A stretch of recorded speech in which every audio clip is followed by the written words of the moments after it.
Hello and welcome.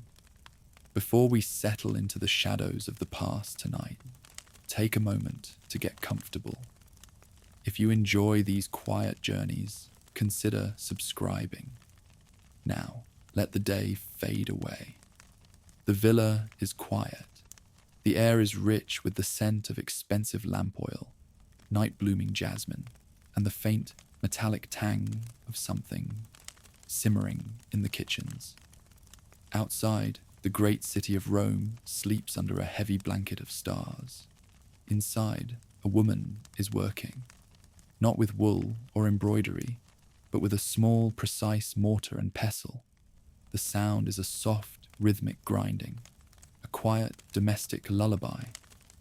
She is the picture of Roman virtue, a devoted wife, a keeper of the hearth. She is also, technically speaking, a serial killer. You see, Rome was a tough town. You had gladiators, political rivals, and highly questionable sanitation. But the biggest threat to a wealthy Roman nobleman in the 2nd century BCE wasn't the battlefield. It was, statistically speaking, his own dining room couch. The men were dying. Not dramatically, not with swords or shouting, but politely. They were simply fading away after dinner. And the ladies, it turned out, were getting organized. Think of it as a homeowners association. But instead of complaining about the neighbors' hedges, they were aggressively managing the membership roster. Or perhaps a very exclusive botany club, specializing in very, very final exams. Tonight, we drift back to a time of profound betrayal and quiet power. A story of the women who decided that if they couldn't change the rules, they would simply remove the rule makers. One day, a prominent senator might simply not wake up. Another, a respected matron, might complain of a sudden chill, a strange lethargy, before slipping away in her sleep. It was all very civil, very Roman, in its own peculiar, darkly humorous way. No dramatic stabbings in the Senate, no public poisonings at a banquet, just a gentle, almost apologetic fading. So, people were just dying, but nicely. Yes, precisely. Nicely. Too nicely, perhaps. Because when too many people start dying with such quiet dignity, even the most stoic Roman starts to wonder if there's more to it than just a bad batch of olives. And soon the whispers began. Whispers of a different kind of club. One where the membership fee was, well, rather permanent. A club where the ladies, bless their hearts, were brewing something a little stronger than chamomile tea. Let your mind drift back to the 2nd century before the Common Era. Rome, at this time, was a city of magnificent contradictions. Its heart beat with the ambition of an empire in the making, yet its soul still clung to the ancient traditions of family and honor. Imagine the sheer scale of it all. The towering aqueducts carrying fresh water from distant hills, the bustling forum where the fate of nations was debated, the grand temples dedicated to a pantheon of gods who watched over every aspect of Roman life. The air itself was a tapestry of scents, the earthy aroma of freshly baked bread from a street vendor, the sharp tang of wine from a tavern, the sweet, heavy perfume of a wealthy matron passing by, her silk stola rustling softly. The sounds were equally rich, the distant murmur of the crowd, the clatter of a cart on cobblestones, the melodic call of a street hawker, all blending into a symphony of urban life. Within this vibrant, sprawling metropolis, the elite lived lives of unimaginable luxury. Their homes, often sprawling villas adorned with intricate mosaics and frescoes, were sanctuaries of comfort and beauty. Picture the cool touch of polished marble underfoot, the gentle splash of a fountain in a sun-drenched atrium, the soft glow of lamplight illuminating scrolls in a private library, These were the people who held the reins of power, whose names echoed through the Senate, whose decisions shaped the known world. But even in this golden cage of privilege, life for a Roman matron could be confining. Their primary role was to manage the household, raise children, and uphold the family's reputation. While they commanded respect within their domestic sphere, their public voice was largely muted. They were the silent pillars, the elegant backdrop to their husbands' grand narratives. And sometimes, in the quiet hours, behind the closed doors of their opulent homes, a sense of restlessness could stir, a yearning for something more, something beyond the endless rounds of social calls and the meticulous management of household affairs. It was into this world of gilded cages and unspoken desires that the first whispers of something amiss began to creep. At first, it was dismissed as the natural order of things. An elderly senator, known for his robust constitution, suddenly took ill and passed away peacefully in his sleep. A respected matron, whose wit was as sharp as her jewels, succumbed to a mysterious wasting sickness. Doctors, with their limited understanding of the human body, would offer vague diagnoses. A bad humor, a chill caught from the night air, the inevitable march of old age. The funerals were solemn, the eulogies heartfelt, and life, as it always does, continued its relentless pace. But then another death, and another, and another, each one quiet, dignified, almost unremarkable in its individual occurrence. Yet when strung together, like pearls on a silken thread, they began to form a pattern that, to a keen observer, might suggest something far more deliberate than mere coincidence. The air, once thick with the scent of jasmine, now carried a faint, almost imperceptible tang of unease. A chill that had nothing to do with the evening breeze began to settle over the grand houses of Rome. It was a peculiar sort of problem, really. Not a dramatic, in-your-face kind of danger, like a barbarian invasion or a political assassination in broad daylight. No, this was far more subtle, far more domestic. It was the kind of problem that made you wonder if your morning cup of watered wine was quite as innocent as it seemed, or if the herbs sprinkled on your evening meal were truly just for flavor. It was the kind of problem that, if you were a Roman citizen, might make you sleep with one eye open, even in the comfort of your own bed. And so, the stage was set. The grand, magnificent stage of ancient Rome, where behind the scenes, a different kind of drama was unfolding.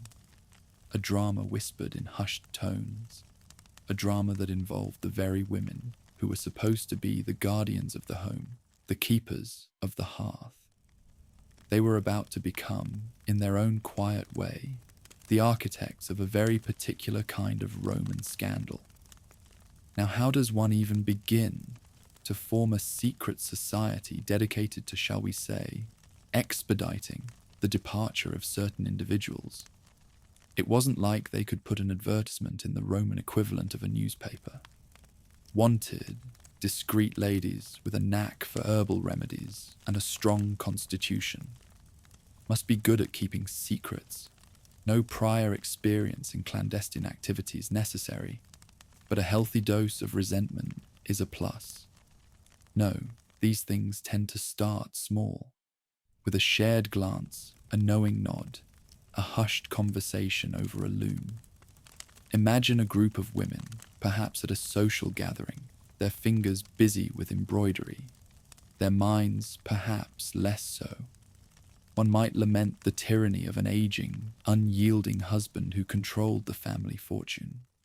Another might whisper about a rival matron whose influence was growing a little too quickly for comfort. A third might simply feel a profound sense of powerlessness, trapped by the rigid expectations of Roman society. These were not women who could openly challenge the men in their lives, or directly engage in the cutthroat world of politics. Their power, if they were to wield it, had to be subtle, indirect, and utterly undetectable. And so, the seeds of the club were sown in the fertile ground of discontent. It began, perhaps, with a shared knowledge of herbs. Roman women were, by necessity, skilled in domestic arts, which often included a rudimentary understanding of medicinal plants. They knew which leaves could soothe a fever, which roots could aid digestion, and which berries, in the wrong hands, could bring about a very different kind of peace. It was a natural, unquestioned space for their activities, a perfect cover. Who would suspect a woman tending her herb garden or preparing a special tonic for a sick relative? It was all so utterly feminine. The initial experiments, one might imagine, were not born of pure malice, but of a desperate curiosity. A small dose, perhaps, administered to a troublesome slave or a particularly annoying pet. A slow, almost imperceptible effect. The thrill of forbidden knowledge, the quiet power that bloomed in their hands. It was like a very exclusive book club, but instead of discussing the latest epic poem, they were sharing notes on, shall we say, gardening tips that involved a lot of very specific plants. They were, in essence, becoming the original wellness influencers, though their remedies had a rather more permanent effect than a detox tea. The air in their private chambers, once scented with rose water and myrrh, now carried the faint, almost metallic tang of something else, something that hinted at the delicate balance between life and its quiet cessation. They learned to grind, to steep, to distill. They learned the precise measurements, the subtle changes in colour, the telltale bitterness that could be masked by honey or strong wine. It was a meticulous craft, requiring patience, precision, and a certain cold detachment. And as their skills grew, so did their confidence. The initial fear, the trembling hands, slowly gave way to a quiet resolve. They were not just women anymore. They were practitioners of a hidden art, wielders of a silent power. They moved through their opulent homes with an air of serene purpose, their eyes holding a secret knowledge that no one, not their husbands, not their sons, not even their closest friends, could ever suspect. The clinking of their pestles and mortars became a quiet, rhythmic beat, a lullaby of lethal intent, echoing softly in the heart of Rome. As the moon waxed and waned over the 7 hills of Rome, so too did the number of unfortunate illnesses among the city's elite. What began as isolated incidents, easily explained away by the vagaries of fate or the whims of the gods, slowly began to coalesce into a disturbing pattern. It was like watching a slow-motion domino effect, where each falling noble was just a little too perfectly timed, a little too conveniently removed from the grand chessboard of Roman power. The symptoms were often vague, insidious, a sudden, inexplicable lethargy that deepened day by day, a loss of appetite, a wasting away of the body, a quiet decline that mimicked the natural process of aging, or a lingering illness. Doctors, with their limited understanding of anatomy and disease, would scratch their heads, prescribe ineffective remedies, and ultimately shrug their shoulders. It is the will of the fates, they might declare, or a bad humour has taken hold. But even they, in their quiet moments, might have felt a prickle of unease. Dinner parties, once boisterous affairs filled with laughter and lively debate, began to take on a subtle tension. Guests would eye their wine cups a little longer before taking a sip. The elaborate dishes, once devoured with gusto, were now approached with a hint of suspicion. Was that a strange taste? A faint, unfamiliar aroma? The air, once thick with the scent of roasted meats and exotic spices, now carried the faint, almost imperceptible tang of paranoia. Whispers, like tendrils of smoke, began to curl through the city. Not loud, accusatory shouts, but soft, insidious murmurs that spread from slave quarters to market stalls, and eventually into the very tricliniums where the elite dined. Did you hear about Senator Lucius? So sudden, wasn't it? And poor Cornelia, barely a week after her husband. Such a tragedy. The questions hung in the air, unspoken but deeply felt. Who could be next? And more terrifyingly, who benefited from these quiet departures? The Romans, for all their practicality, were also deeply superstitious. Was it a curse, perhaps, laid upon certain families? A vengeful spirit, disturbed from its eternal slumber? Or was it something far more earthly, far more terrifying in its human origin? The thought that such a threat could come from within, from the very heart of their society, was almost too much to bear. It was like finding out your favorite reality TV show host was actually a secret agent. But instead of saving the world, they were just quietly eliminating the competition. The flickering shadows cast by the oil lamps in the grand villas seemed to dance with a new, unsettling energy. Every rustle of silk, every creak of a floorboard, every distant hoot of an owl seemed to carry a hidden meaning. The taste of fear, a bitter metallic tang, began to mingle with the sweet taste of honeyed wine. The chill that settled over the city at night was no longer just from the evening air. It was a chill born of suspicion, a cold dread that seeped into the very bones of Rome. The women, the members of this clandestine club, moved through this growing atmosphere of paranoia with an almost unnerving calm. Their faces, serene and composed, betrayed nothing of the dark secrets they held. They continued their daily rituals, managed their households, and participated in social life with an impeccable grace. But beneath the surface, a quiet triumph, a chilling sense of power, must have simmered. They were playing a dangerous game, and for now, they were winning. The slow bloom of suspicion was just that, slow. But like a persistent vine, it was beginning to entwine itself around the pillars of Roman society, threatening to choke the very life out of its trust. Every secret, no matter how carefully guarded, eventually finds a way to surface. It's like trying to keep a particularly juicy piece of gossip from spreading in a small town. Eventually, someone's going to spill the beans, usually after a few too many glasses of wine. In ancient Rome, with its intricate web of slaves, servants, and ambitious rivals, a secret as deadly as the Poison Club was destined to unravel.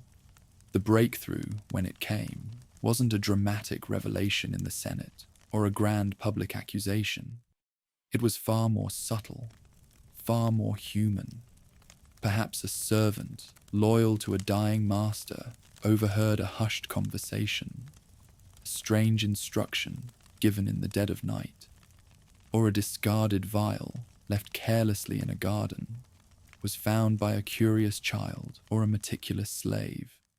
It might have been a doctor, more astute than his peers, who finally noticed a pattern in the symptoms that defied all natural explanation. The same peculiar pallor, the same slow, agonizing decline, appearing in too many unrelated cases. The investigation that followed was not the sleek forensic operation we might imagine today. There was no CSI:Rome, with DNA analysis and fingerprint dusting. Instead, it was a slow, grinding process of whispers, informants, and the careful piecing together of fragmented testimonies.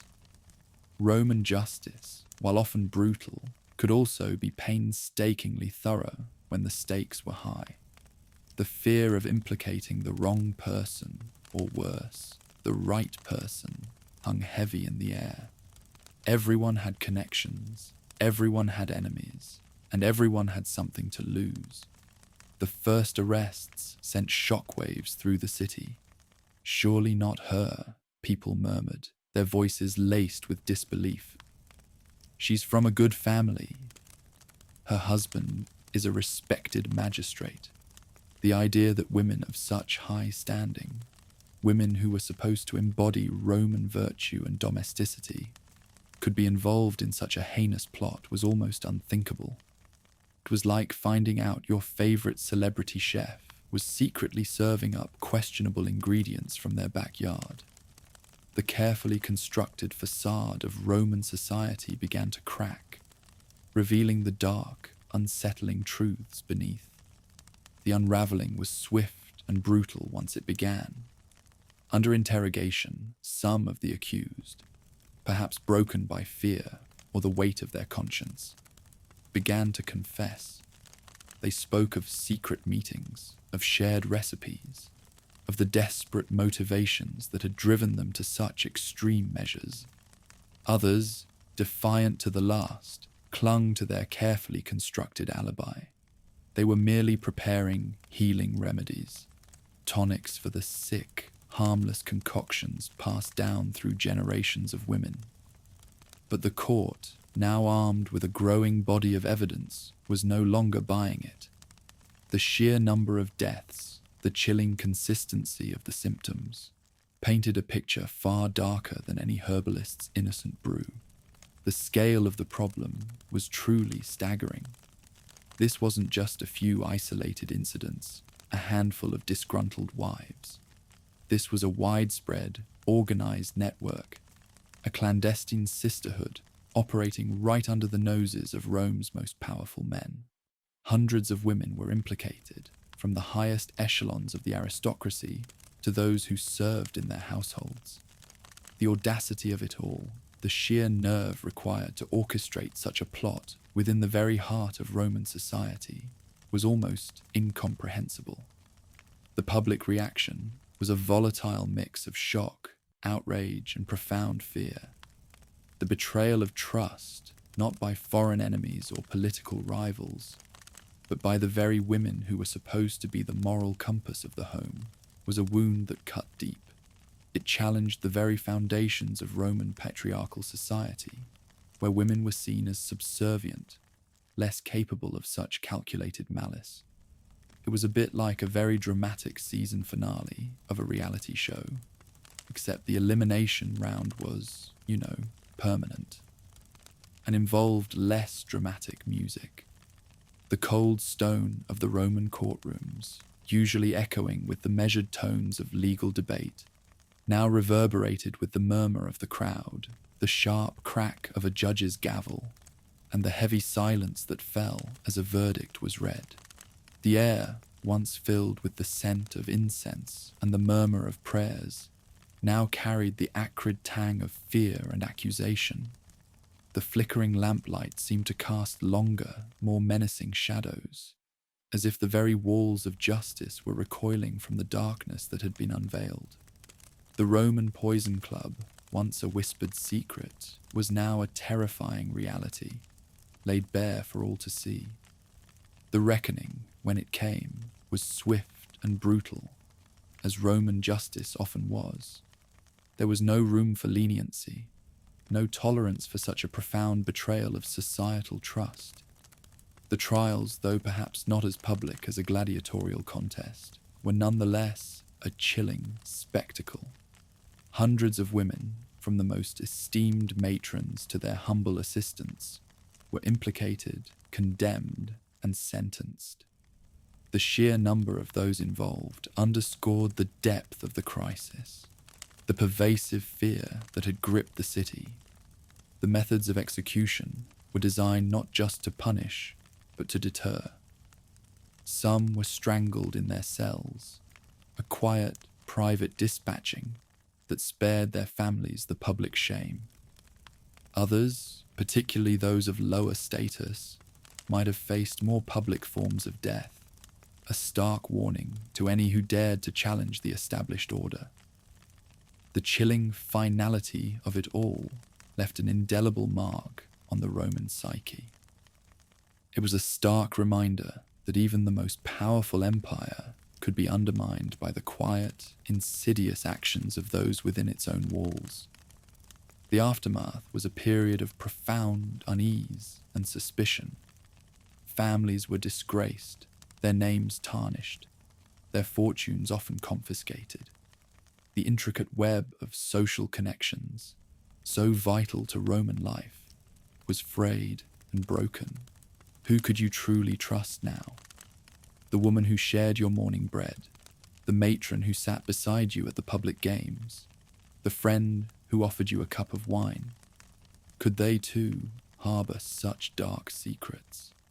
The lingering shadow of the Poison Club stretched long and cold over the city, a constant reminder of the fragility of trust. This wasn't just a scandal, it was a seismic event that exposed the deep cracks in Rome's social fabric. It challenged the very notion of domestic tranquility, revealing a hidden world of female agency, and yes, female desperation, that the patriarchal society preferred to ignore. The idea that power, even absolute power, could be undermined by quiet domestic rebellion, by the very hands that prepared the family meals, was a terrifying revelation. It was a bit like realizing that the seemingly harmless background characters in your favorite historical drama were actually the masterminds behind all the plot twists. The story of the Roman poisoners became a cautionary tale, a dark legend whispered through generations.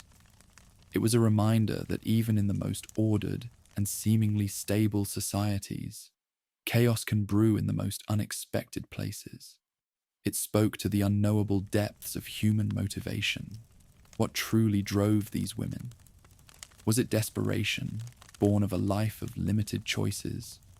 Was it ambition, a twisted desire for control in a world that denied them direct power? Or was it a darker, more vengeful sense of justice, a quiet rebellion against perceived injustices? As the centuries rolled on, the details of the Roman Poison Club faded into the mists of history, becoming a chilling footnote in the grand narrative of the empire. But the essence of the story, the quiet power of hidden secrets, and the profound impact of broken trust continued to echo. It reminds us that history is not just about emperors and battles, but also about the human moments, the quiet rituals, and the hidden lives that shape the course of events in ways we might never fully comprehend. Now let the ancient whispers of Rome fade into the background, like the dying embers of a fireplace. The grand marble halls, the bustling forum, the hushed secrets of the Poison Club, they all recede into the quiet depths of the past. The air around you is no longer heavy with the scent of cypress and jasmine, but with the familiar comfort of your own space. Feel the gentle warmth of the fire, real or imagined, as it casts a soft, flickering glow. The crackle and pop of the burning wood, a soothing rhythm that lulls your mind into a state of deep relaxation. Let your body sink deeper into the comfort of your bed, feeling the soft embrace of your blankets, the gentle support beneath you. The story of the Roman Poison Club, with its tales of hidden power and quiet betrayals, has now concluded.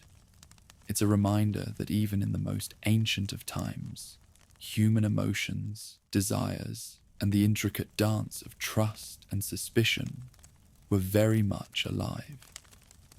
But those echoes are now distant, like a dream you're slowly forgetting upon waking. Allow your breathing to become slow and even, a gentle wave rising and falling. Inhale deeply, feeling your chest expand with calm, and exhale slowly, releasing any lingering tension, any stray thoughts that might still cling to the edges of your mind. Let the quiet of the night envelop you, a soft, dark blanket that invites peaceful slumber. The secrets of ancient Rome, the whispers of its past, have played their part. Now, it is time for your own journey into the realm of dreams. Let your mind drift, unburdened and serene, carried gently on the currents of sleep. The fire continues its soft dance, a silent guardian in the darkness, as you surrender to the profound peace of a restful night. Sleep deeply, and may your dreams be filled with nothing but tranquility. Let's delve deeper into the daily life of a Roman matron, the very women who found themselves at the heart of this quiet storm. Imagine waking in a grand Roman villa, not to the blare of an alarm, but to the gentle stirrings of the household. The first rays of dawn, a soft, pearly light, might filter through the high windows, illuminating dust motes dancing in the air. The sounds would be subtle at first, the distant clatter of pottery from the kitchen, the soft murmur of slaves beginning their day, the gentle splash of water in the atrium fountain. A matron's morning would begin with a ritual of dressing, assisted by her personal slaves, the intricate layers of a stola. A long, flowing gown would be carefully arranged, perhaps cinched at the waist with a delicate belt. Her hair, often elaborately styled, might take hours to prepare, adorned with pins, ribbons, and sometimes even pearls. This wasn't just about vanity. It was about presenting the family's status, a visual declaration of their wealth and importance in Roman society. Every fold of fabric, every jewel spoke volumes. After dressing, there would be the morning salutatio, a formal reception where clients and dependents would visit the patron, often the matron's husband, to pay their respects and seek favors. While the matron herself might not be at the forefront of these political dealings, she would oversee the household, ensuring everything ran smoothly, a silent but powerful presence. She was the CEO of the domestic sphere, managing a small army of slaves, from cooks and cleaners to tutors and scribes. It was a demanding role, requiring sharp organizational skills and an iron will, all hidden beneath a veneer of serene grace. Her day would be filled with a myriad of tasks, supervising the preparation of meals, overseeing the education of her children, managing the family's finances, often with considerable autonomy, and engaging in social calls with other aristocratic women. These social calls were not merely idle gossip sessions. They were crucial for maintaining social networks, exchanging information, and subtly influencing the political landscape through their husbands. It was a delicate dance, a constant negotiation of power and influence, all conducted within the strict confines of Roman etiquette. Yet, despite this outward show of power and influence within the home, a Roman matron's life was also one of significant limitations. Her legal standing was often tied to her husband or father. She couldn't vote, couldn't hold public office, and her voice in the public sphere was largely unheard. Her primary purpose, from the perspective of Roman society, was to produce legitimate heirs, particularly sons, to continue the family line and secure its legacy. This pressure, this constant expectation, could be a heavy burden. Imagine the quiet frustrations that might simmer beneath the surface of such a life. A brilliant mind, confined to the domestic sphere, a woman with keen political instincts, forced to express them through her husband's actions, a heart yearning for more, trapped by the rigid expectations of tradition. It was a gilded cage, beautiful and luxurious, but a cage nonetheless. And sometimes, in the quiet hours, when the oil lamps flickered and the city slept, these frustrations could fester, growing into a quiet, desperate yearning for control, for agency, for a way to shape their own destinies, even if it meant stepping into the shadows. The Roman world, for all its grandeur, was a man's world. Women were revered as mothers and wives, as symbols of domestic virtue, but rarely as individuals with their own ambitions and desires beyond the family unit. This societal structure, while providing stability, also created a fertile ground for discontent among those who felt stifled, overlooked, or simply powerless. And it was in this fertile ground that the seeds of the Poison Club found purchase, watered by unspoken grievances and the quiet desperation of lives lived on the periphery of power. The air in these grand villas, once filled with the scent of expensive perfumes and the murmur of polite conversation, now held a subtle undercurrent, a tension that was almost imperceptible, like the faint hum of a distant cicada on a hot summer night. It was the sound of unspoken thoughts, of hidden desires, of a quiet rebellion brewing in the very heart of Roman domesticity. And as the sun set each day, casting long purple shadows across the city, the stage was set for a different kind of power play, one conducted not in the forum, but in the hushed privacy of women's chambers. Now let's consider the tools of this quiet rebellion: the herbs, the remedies, the subtle art of the healing potion. In ancient Rome, the line between medicine, magic, and poison was often blurred, a hazy frontier where knowledge was passed down through generations, often within the domestic sphere. Roman women, as managers of the household, were intimately familiar with plants and their properties. They knew which herbs could soothe a child's fever, which could aid digestion, and which, in the wrong hands or the wrong dosage, could bring about a very different kind of peace. Imagine a Roman matron, perhaps in her private garden, her fingers gently tracing the leaves of various plants. She might be gathering mint for a refreshing drink or rosemary for a culinary dish, but her eyes might also linger on other plants. Hemlock, with its delicate white flowers, known for its paralyzing effects. Aconite or wolfsbane, beautiful but deadly, capable of slowing the heart to a final, silent stop.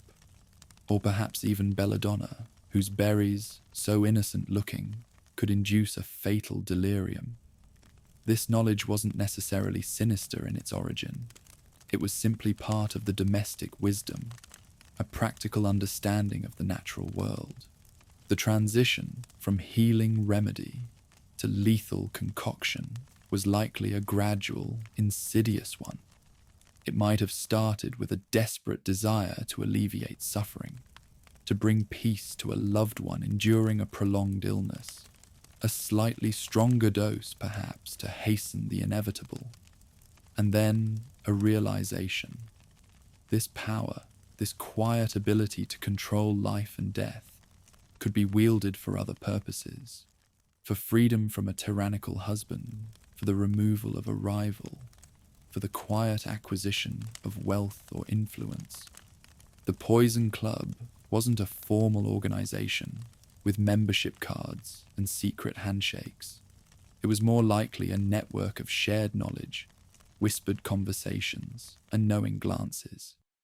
A woman might confide in a trusted friend, sharing her frustrations, her desperation. The friend, perhaps having similar grievances, might then share a recipe for a particularly effective tonic. It was a clandestine sisterhood, bound by shared secrets and a common desire for agency in a world that denied them direct power. The preparation of these substances would have been a meticulous, almost ritualistic process. Imagine the quiet clinking of a pestle against a mortar, grinding dried leaves into a fine powder, the gentle simmering of herbs in a small pot, the steam rising, carrying faint, almost imperceptible aromas, the careful measuring of drops, the precise blending of ingredients to mask the bitter taste of the poison with honey, wine, or strong spices. It was a craft that required patience, precision, and a certain cold detachment, a steady hand that belied the turmoil within. This was a power born of desperation, a quiet rebellion against the rigid structures of Roman society. It was a way for women, denied public voice and direct political influence, to exert control over their own lives, and sometimes over the lives of others. It was a dark irony that the very domestic skills they were expected to master, the knowledge of herbs, the preparation of food and drink, became the instruments of their hidden power. Let's continue to weave more threads into this tapestry of Roman knights and hidden deeds. Imagine the city as it truly was, a place of stark contrasts. By day, the sun beat down on bustling markets, the shouts of vendors, the endless negotiations of merchants. The air would be thick with the smell of sweat, dust, and exotic spices. But as evening descended, a different Rome emerged. The street lamps, simple oil lamps, cast pools of amber light, leaving vast stretches of alleyways and lesser streets in deep shadow. The sounds softened to the distant barking of dogs, the occasional drunken song from a tavern, and the rhythmic footsteps of the night watch. It was in this liminal space, between the public glare of day and the private shadows of night, that the Poison Club truly thrived. Their activities were not for the boisterous daylight, but for the hushed hours when the household was asleep, or when a trusted slave could be bribed or coerced into silence. The very architecture of Roman villas, with their secluded courtyards and private chambers, offered perfect cover. A quiet conversation in a peristyle garden under the watchful eyes of marble statues could be far more dangerous than any public debate. Consider the psychological toll this must have taken on the women involved. The constant fear of discovery, the weight of their secrets, the chilling knowledge of what they had done. Yet, for some, this very danger might have been exhilarating, a perverse form of freedom. It was a secret life, a hidden power that transcended the mundane routines of their domestic existence. It was their own version of a clandestine spy network, only instead of state secrets, they were trading in life and death. And like any good spy, they had to maintain an impeccable facade, a serene composure that betrayed nothing of the storm within. The motivations, too, were likely as varied as the women themselves. For some, it might have been pure, unadulterated greed, a desire to inherit wealth or property that was otherwise out of reach.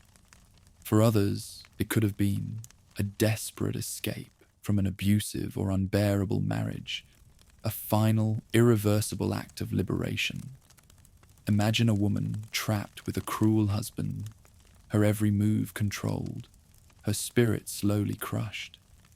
In a society where divorce was difficult for women to initiate and public outcry against a husband was unthinkable, poison offered a silent, definitive solution. Then there were the rivalries, the petty jealousies that festered beneath the surface of polite Roman society.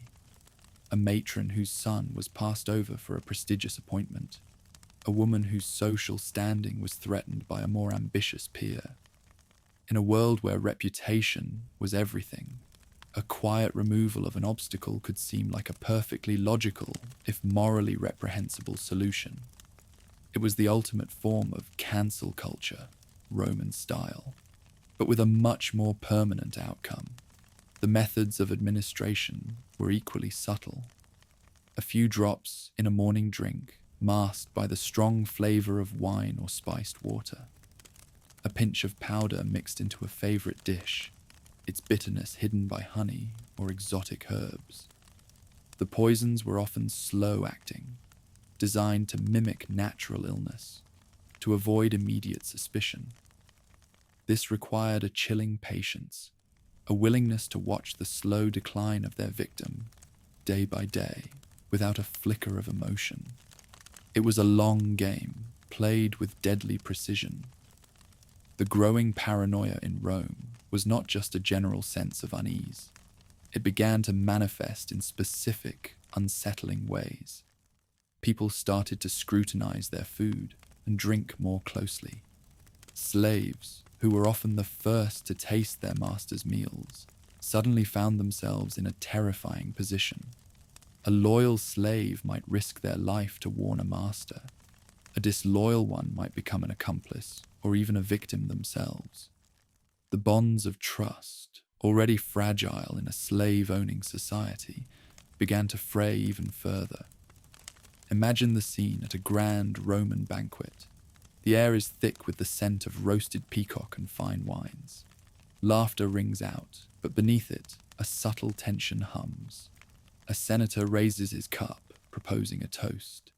Everyone drinks, but a few eyes linger on the cup. A few hands tremble almost imperceptibly. Was that a slight tremor in the hand of the matron serving the wine?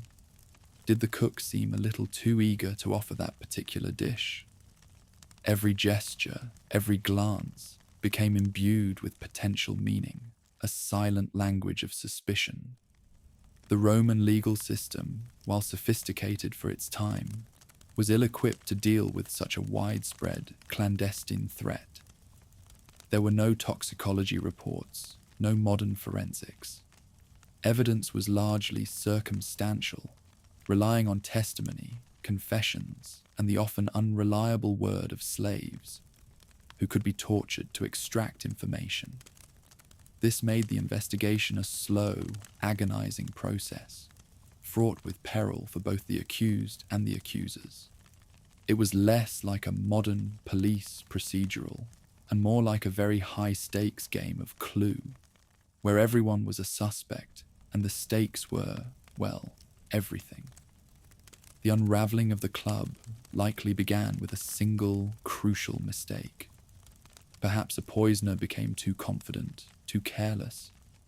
A dose was too strong or administered too quickly, leading to a death that was too sudden, too unnatural to ignore. Or perhaps a slave, witnessing too many natural deaths in a single household, finally broke their silence, driven by fear or a desperate sense of justice. In a society built on a hierarchy of power, the lowest rung often held the most dangerous secrets. Once the first arrests were made, the dam broke. The fear of torture, the promise of leniency, or simply the overwhelming weight of guilt, led to confessions. And each confession, like a stone dropped into a still pond, sent ripples outwards, implicating more and more women. The names that emerged were not those of common criminals, but of respected matrons, women from the most ancient and noble families of Rome. This was not just a crime. It was a scandal that threatened to destabilize the very foundations of the Republic. The trials themselves would have been a spectacle, even if not always public. The image of aristocratic women, once revered for their virtue and domesticity, now standing accused of such heinous crimes, was a profound shock to the Roman psyche. It challenged their deeply held beliefs about gender roles, about the moral superiority of their elite. It was a moment of collective cognitive dissonance, a realization that the world they thought they knew was far more complex and dangerous than they had imagined. The punishments, as we discussed, were severe. The Roman state, in its efforts to restore order and reassert its authority, made an example of the poisoners. The executions were not just about justice, they were about sending a clear message. No one, not even the most privileged, was above the law, especially when that law concerned the sanctity of life and the stability of the family unit. The memory of these events would linger for generations. a dark stain on the otherwise glorious narrative of Roman expansion and power. The aftermath was a period of profound introspection for Rome. The scandal forced a re-evaluation of the role of women in society, leading to both stricter controls and, paradoxically, a greater awareness of their potential for agency, even if that agency was expressed in destructive ways. Trust, once a cornerstone of Roman social and political life, was deeply eroded. Every meal, every drink, every social interaction carried a subtle hint of suspicion. It was a society that had learned, in the most brutal way possible, that danger could lurk in the most unexpected places, even within the quiet confines of the home. And so, the story of the Roman Poison Club, with its blend of human desperation, quiet rebellion, and chilling consequences, slowly fades into the mists of time. It reminds us that history is not just a collection of dates and battles, but a rich tapestry of human experiences, emotions, and the enduring struggle for power and control. It's a tale that, even centuries later, can still send a shiver down your spine, a quiet whisper from the past about the fragility of trust and the hidden depths of human nature. Now let the echoes of ancient Rome gently recede, like the last embers of a fire turning to ash. The grand villas, the hushed secrets, the distant whispers of betrayal, they all drift away, leaving you in the quiet comfort of your own space. Feel the gentle warmth that surrounds you, the soft embrace of your bed, the rhythmic rise and fall of your breath. The crackle and pop of the fireplace, real or imagined, continues its soothing rhythm, a lullaby for your mind. Let your body sink deeper, feeling the gentle support beneath you, the soft texture of your blankets against your skin. All the stories, all the history, now blend into a peaceful hum, a background melody for your journey into sleep. Allow your thoughts to become light, like clouds drifting across a vast, empty sky. No need to hold on to anything, no need to analyze or understand. Just let go. Inhale deeply, feeling a wave of calm spread through your chest, and exhale slowly, releasing any lingering tension, any stray thoughts that might still cling to the edges of your mind. The world outside, with its demands and its worries, is far away. Here, in this moment, there is only peace, only the gentle rhythm of your breath, the soft warmth and the quiet invitation of sleep. Surrender to it completely. Let your mind drift, unburdened and serene, carried gently on the currents of slumber. The fire continues its soft dance, a silent guardian in the darkness, as you surrender to the profound peace of a restful night. Sleep deeply, and may your dreams be filled with nothing but tranquility. The ancient world has shared its secrets, and now it is time for your own quiet repose. Let the darkness be a comforting blanket, the silence a gentle embrace. Drift now into the deepest, most peaceful sleep. As you continue to drift, imagine the subtle shifts in the Roman household after the initial shock of the Poison Club. The air, once thick with unspoken suspicion, might have settled into a new, cautious quiet. Matrons, once perhaps a little too free with their herbal remedies, would now be under closer scrutiny. Husbands, once perhaps oblivious to the quiet power dynamics within their own homes, would now cast a more watchful eye. It was a societal wound that healed slowly, leaving behind a scar of lingering distrust. The very act of sharing a meal, a fundamental ritual of Roman life, would have been forever altered. The breaking of bread, the pouring of wine, these simple gestures, once symbols of hospitality and camaraderie, now carried a faint, unsettling undertone. Was the host truly benevolent? Was the guest truly safe? It was a subtle, almost imperceptible shift, but one that permeated the very fabric of daily life. Like a favorite song that suddenly has a discordant note. Once heard, it cannot be unheard. Even the gods, in their grand temples, might have seemed to watch with a more discerning eye. The Romans were deeply religious, believing in a pantheon of deities who influenced every aspect of their lives. Prayers for health and prosperity would now be tinged with an unspoken plea for protection from unseen dangers, from the insidious threat that could come from within. The household gods, the Lares and Penates, once symbols of domestic security, might now feel like silent witnesses to a darker truth. The story of the poisoners also highlights the enduring human desire for control. In a world where so much was dictated by fate, by social standing, by the whims of powerful men, these women found a way to seize a terrifying form of agency. It was a desperate gamble, a dangerous game, but for some, the allure of that power, however fleeting, must have been irresistible. It was their own twisted version of a girl boss moment, but with significantly higher stakes and a much less Instagrammable outcome. Think of the quiet courage, or perhaps the chilling audacity it took to maintain such a secret, to move through society, attending banquets, performing religious duties, raising children, all while harboring such a deadly knowledge. It required a profound compartmentalization, a mental fortress built around their hidden lives. The serene faces, the elegant gestures, the polite conversation, all a carefully constructed mask, hiding a world of dark intent. The legacy of the Poison Club wasn't just about the executions. It was about the questions it raised. Questions about justice, about morality, about the true nature of power. It forced Rome to confront the uncomfortable truth that even its most virtuous citizens, its most respected matrons, could be driven to extreme measures by desperation, ambition, or a profound sense of injustice.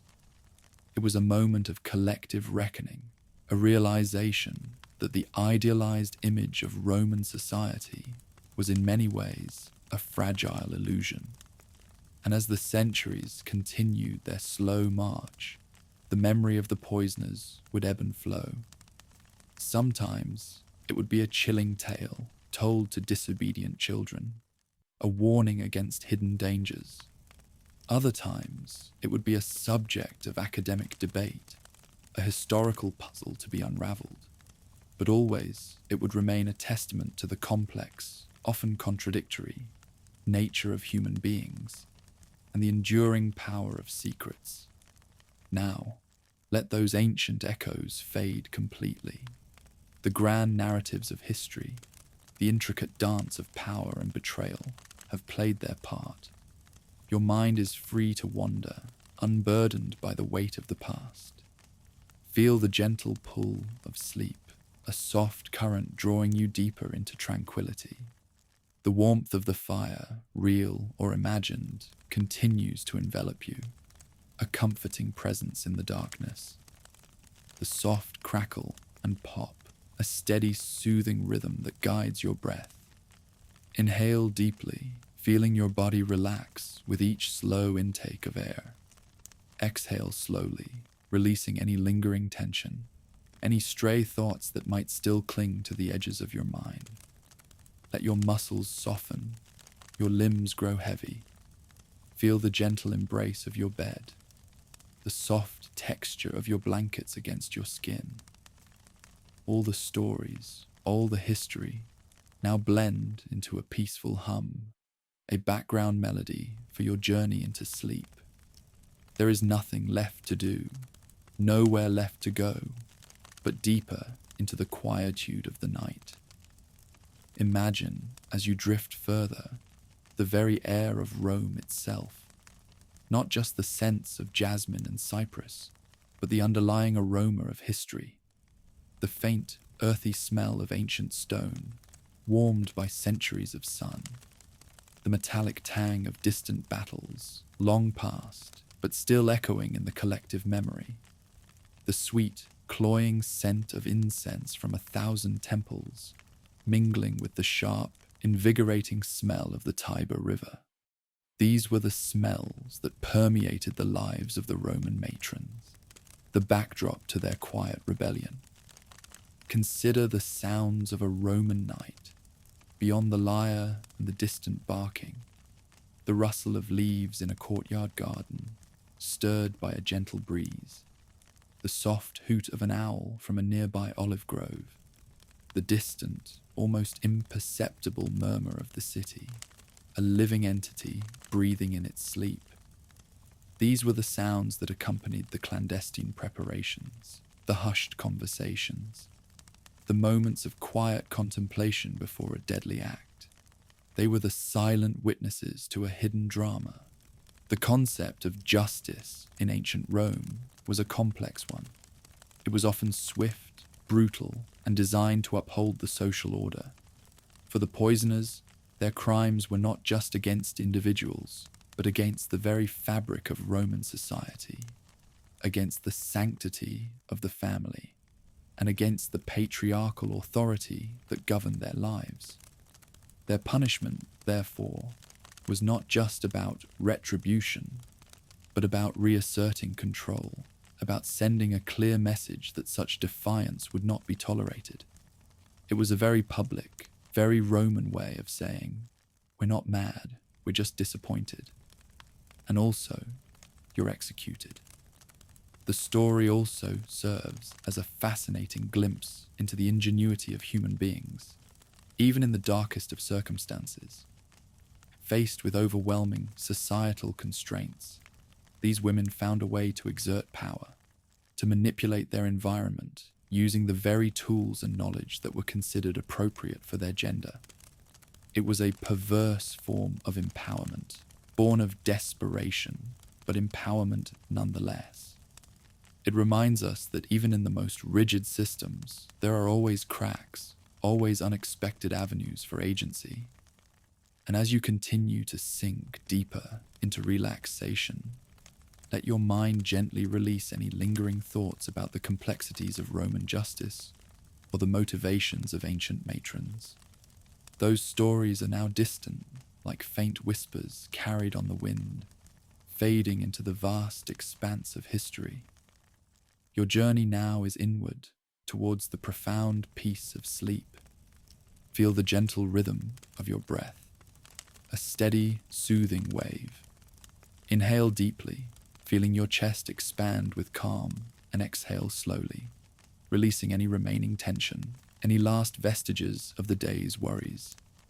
Let your body become heavy, sinking deeper into the comfort of your bed, enveloped by the soft embrace of your blankets.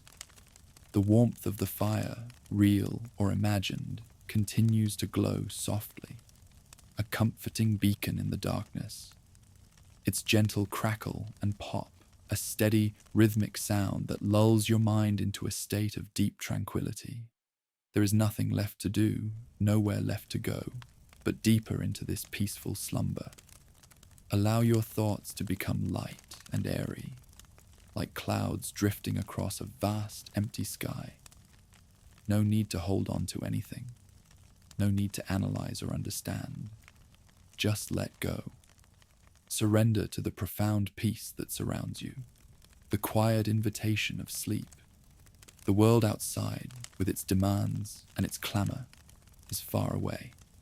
Here, in this moment, there is only serenity, only the gentle rhythm of your breath, the soft warmth and the quiet embrace of the night. Drift now, unburdened and serene, carried gently on the currents of slumber. As you continue to journey deeper into the realm of sleep, let's reflect one last time on the enduring human element of this ancient tale. Beyond the grand pronouncements of history, beyond the dates and the names, lies the universal experience of human emotion. The fear, the ambition, the desperation, the quiet yearning for control. These are feelings that transcend time and culture. The Roman matrons, in their opulent villas, were not so different from people today, grappling with their own challenges and desires, albeit in a vastly different world. Their story is a reminder that even in the most structured and seemingly stable societies, human nature finds a way to express itself, sometimes in unexpected and unsettling ways. It's a testament to the resilience of the human spirit, even when that resilience is channeled into darker paths. And it's a cautionary tale about the dangers of suppressing individual agency, of creating systems that leave certain groups feeling powerless. Because when people feel they have no voice, they will often find other, more clandestine ways to make themselves heard. The quiet rituals of their daily lives, the preparation of meals, the tending of gardens, the management of households. These were the very spaces where their hidden power was cultivated. It was a domestic rebellion, a revolution waged not with swords and shields, but with pestles and mortars, with herbs and potions. And in its own subtle way, it shook the foundations of Rome as profoundly as any barbarian invasion. It was a reminder that the most dangerous threats can sometimes come from within, from the very heart of what seems familiar and safe. Now let these final reflections gently dissolve, like mist in the morning sun. The echoes of ancient Rome, the whispers of its past, have served their purpose. They have guided you to this place of profound calm, this threshold of deep and restorative sleep. Your mind is now clear, unburdened, and ready to embrace the tranquility of the night. Feel the gentle rhythm of your breath, a slow, steady wave, rising and falling. Inhale deeply, feeling your chest expand with calm, and exhale slowly, releasing any lingering tension, any stray thoughts that might still cling to the edges of your mind. Let your body become heavy, sinking deeper into the comfort of your bed, enveloped by the soft embrace of your blankets. As you continue to descend into the soft embrace of slumber, let the final images of ancient Rome fade into the background, like distant stars slowly disappearing behind a veil of clouds.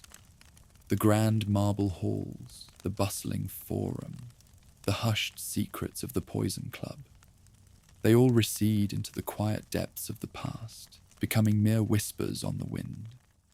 Your journey now is entirely your own, a peaceful voyage into the landscape of dreams. Feel the gentle warmth that surrounds you, a comforting cocoon of peace. The soft crackle and pop of the fireplace. A steady, rhythmic beat continues to lull your mind, guiding you deeper and deeper into relaxation.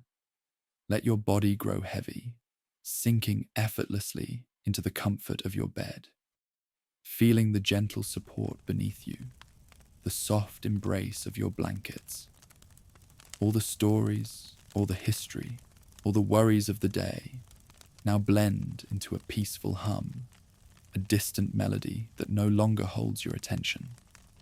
Your mind is clear, unburdened, and serene. There is nothing left to do, nowhere left to go, but deeper into the quietude of the night. Allow your breathing to become slow and even, a gentle wave rising and falling.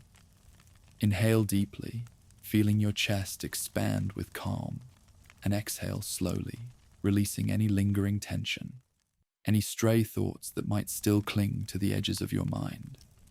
Let every muscle in your body soften, every fiber relax as you surrender completely to the profound peace that envelops you. Let the final vestiges of the Roman world dissolve into the quietude of your mind. The scent of cypress and jasmine, the distant lyre, the flickering oil lamps, all become faint memories, like a dream you're slowly forgetting upon waking. Your focus now is entirely on the present moment, on the profound peace that surrounds you.